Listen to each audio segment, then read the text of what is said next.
Sinamashumi amabili nesikhombisa imizuzu ngemuva kwehora lesithupha uhlelo abasiki beyibodi laseqhubeka-ke nengxoxo-ke yethu nesilo lesisehlalweni uMisuZulu kaZulu ithini njengalokhu esibhekisisa-ke izinto eziningana ezithinta ikakhulukazi-ke sona-ke isizwe sakwaZulu.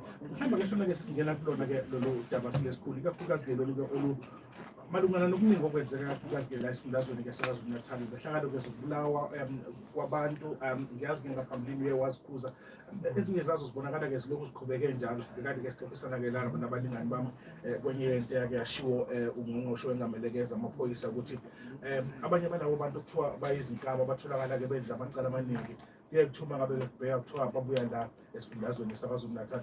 Lokhu sithunaza kakhulu ikakhulukazi-ke isifundazwe kokudala nesizwe sonke sokwaZulu. Ngiyabonga kakhulu msakazi. Sekaningana namhla ngivula iPhalamende ekuqaleni konyaka, namhla ngikhuluma ey'ndaweni ey'ningi, ngake ngikuphathe lokhu kuyisihlava esibi ukubulawa kwamakhosi nezinduna okukhona, futhi ngike ngakuphatha saba nemihlangano kaningana nezinye iy'khulu zikahulumeni omkhulu nomncane. Uma ngithi omncane ngisho uhulumeni wesifunda. Kusikhathaza kakhulu okumele sikwenze ngikukhulume emakhosini kulamaviki amathatha edlule ngesikhathi ngibize umhlangano wamakhosi ondini.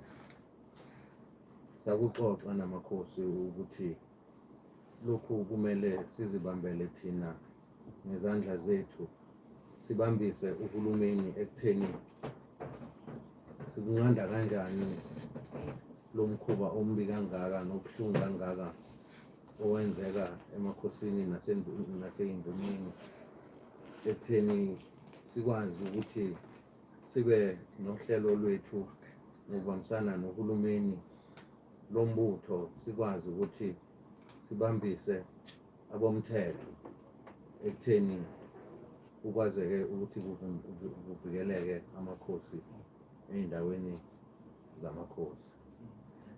Uyatholakala umnyombo kokudala kunesisusa sakho konke lokhu ukuthi-ke yini lena esuke ibangwa silesikhulu? Kusobala msakazi, kubuhlungu kodwa lihle iqiniso. Uyabona ukuthi kuwuhlelo lwey'khundla nokungaboni ngasolinye, kodwa siyakhuza bakithi ukuthi akukho yini okungalungiseki ngomlomo. Ungaze uthathe isikhali udaleke iy'ntandane emakhaya, siyakhuza bakwethu konke lokhu ukuthi ayikho into engalungiseki ngomlomo. Kukhona amakhosi, kukhona izimeya, kukhona amakhansela, kukhona izinduna, ziningi, akukho okusehlulayo. Singabaholi sengamele izwe lamakhosi ukuthi kunqandeke noma yini okusuke mhlampe lowo muntu esephatheke kabi ukuthi esengaze ecabange ukuthi akhiphe umphefumulo womunye umuntu. Uma kuwumbango wezikhundla silesikhulu, ayikho yini kahle hle okuyona succession plan ethi uma ngabe-ke induna undimande isishiya phansi le kwaTembe kumele kube nosibanibani okumele angene nala esisuke sazi khona ukuthi uma ngabe iphuma usibanibani yilona-ke ongenayo ngale ukuthi kube namathandabuzo cishe nathi-ke nokuyiwona aholele sekuthenini-ke kube nalo mdonsiswano.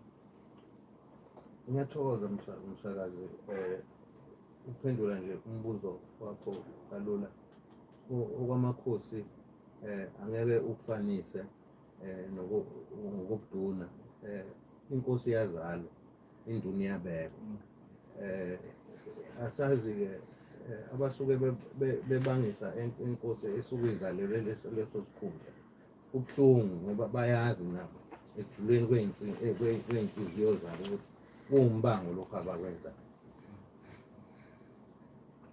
Ya, olunye udaba oluthe ukukhathaza kakhulu, ngiyazi ukuthi-ke wakhuluma-ke ngaphambilini ngalo ilolu-ke lokubulawa kwabantu-ke laba-ke bebala. Esinye isihlava lesi siye sanda kakhulu-ke la esifundazweni saKwaZulu-Natal. Ikakhulukazi njengalokhu kuqhubeka kuba ney'nkolelo zokuthi-ke uma ngabe-ke bebulawile basetshenziselwa-ke sekuthenini-ke babe yimithi ngokunjalo-ke lesinye. Ngiyathokoza msakazi, sengikukhuze kaningi lokhu.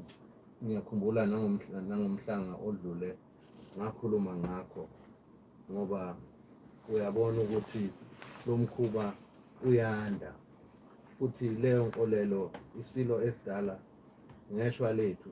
Ingwe yami ihambe emhlabeni ikukhulumile lo, nakho namanje siyaqhubeka. Kasithathi yini zona iy'qalekiso ukuthi umuntu omdala ethi ekhulumile. Ngiyesaba ngoba isiZulu siyasho ukuthi umuntu osuke eseyingilosi unamandla ukwedlula ophilayo, ukuthi siyisizwe ingwenyama yahamba isikhuzile ngokubulala abantu bebala ngoba sithi sifuna noma sizama impilo. Angeke kwenzeke kanjalo. Sithatha iy'qalekiso, angeke sikuthole ukubusiseka siyisizwe. Asikuqede, masikwenza siyacela bakwethu asikuyeke. Sikuyeka kanjani noma siqeda kanjani sisikhulu? Kulula ukuyeka, kuyinkolo nje. Asikususe emqondweni ekutheni umunye umuntu onegazi elibomvu njengami ukuthi khona umuntu engingawuthola kuye, akuhambi kanjani. Kukhona yini mhlambe la oyawanxusa khona amakhosi esekutheni-ke mhlawumbe abangibe isithangane ukukhuza into efana nale, ikakhulukazi-ke la enibone khona ukuthi-ke lezi zinto ziya ngokuya-ke zanda? Chazani namakhosi kulezo ndawo lezo angakwazi ukuthi alibambe ukuvimba lokhu. Ngithokoza kakhulu emakhosini mase ngikhumbula umdlokombane indlela ayekhuluma ngakho lokhu kubulawa kwabantu bebala. Ngiyakhumbula ukuthi amakhosi akusukumela phezulu lokho. Ngingasho ngithi lehlile izinga, kodwa akuphelile. Lona izinga lehlile, khona umehluko okhona esiwubonayo, kodwa akuphelile. Sithi akuphele, siyaqalekisa lokhu, sithi akuphele. Singamashumi amabili nanhlanu imizuzu esele ngaphambi kokuba-ke kuhlangane ihora lesikhombisa. Olunye udaba la oluya ngokuya luvela ilolu-ke lwakho ngalibalula ngaphambilini sekutheni-ke liyavela-ke nala, ikakhulukazi-ke kubanye wabalaleli-ke esisuke-ke sixhumana-ke nabo. Lokubekwa kwawo-ke amakhosi la kuye kuthathe khona-ke isikhathi kuyasithi asibe side esekuthenini